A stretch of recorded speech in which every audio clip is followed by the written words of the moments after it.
In our session, we talked about building vertical domain-specific models on GKE. Every business has specific unique data that has been built over the period of years. Training the data into effective outcomes is a huge priority for enterprises. Vertical or domain-specific models are a pathway to drive those outcomes.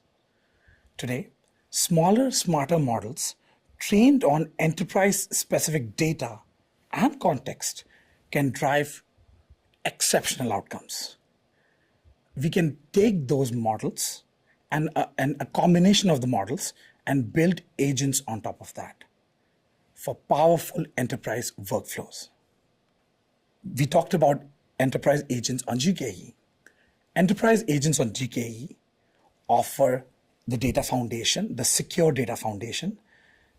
They offer effective, efficient post-training methods. They allow you to extract maximum performance out of your inference, infrastructure and inference workflows. And finally, our agentic systems and our agent development kit offers you the ability to weave them nicely into agentic workflows.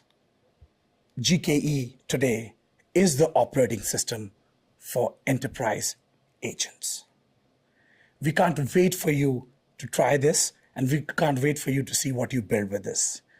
Thank you. Please visit our website. Please visit our repo for more details. Thank you.